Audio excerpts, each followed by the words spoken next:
దోమల బారిన పడిన వారు దాదాపుగా ఉండరని చెప్పొచ్చు. దోమల వల్ల ఎన్నో వ్యాధులు వ్యాప్తి చెందుతాయి. డెంగ్యూ, మలేరియా, టైఫాయిడ్ సహా అనేక రకాల వ్యాధులకు కారణం దోమలే. ఇల్లు పరిసర ప్రాంతాల్లో నీరు నిల్వ ఉండటం, చెత్తా చెదారం పేరుకుపోయి పారిశుద్ధ్యం లేకపోవడంతో దోమలు వృద్ధి చెందుతాయి.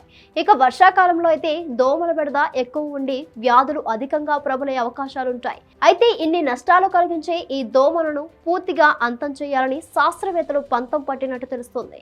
ఇందుకోసం సరికొత్త ప్రయోగానికి సిద్ధమయ్యారు. ముళ్ళను ముళ్ళతోనే తీయాలి అనే మాదిరిగా దోమను దోమతోనే అంతం చేయాలని చూస్తున్నారు. ఎలానో ఇప్పుడు తెలుసుకుందాం.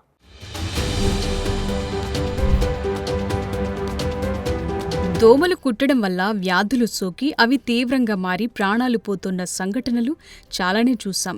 ఇలాంటి ప్రాణాంతక వ్యాధులు వ్యాప్తి చెందటానికి ఆడదోమలే ప్రధాన కారణం. ఈ క్రమంలోనే ఆడదోమలకు చెక్ పెట్టేలా శాస్త్రవేత్తలు కొత్త ప్రయోగాన్ని చేపట్టారు.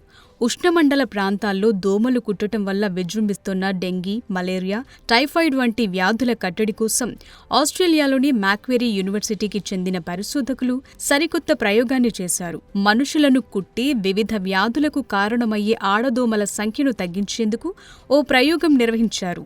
ఇందులో భాగంగా ఆడదోమతో శృంగారం జరిపే మగదోమల వీర్యాన్ని విషపూరితం చేయాలని ఆస్ట్రేలియాలోని మ్యాక్వెరీ యూనివర్సిటీ శాస్త్రవేత్తలు ప్రయోగాలు చేస్తున్నారు. ఇలా చేయటం వల్ల మగదోమలతో శృంగారం జరిపిన ఆడదోమలు చనిపోయి వాటి సంఖ్యను తగ్గించవచ్చని శాస్త్రవేత్తల ఆలోచన.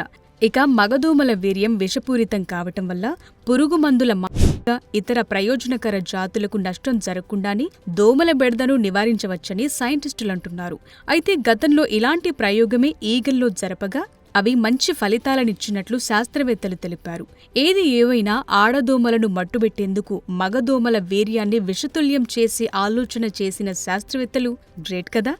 చూద్దాం శాస్త్రవేత్తల కొత్త ప్రయోగం ఎంతవరకు విజయవంతమవుతుందో.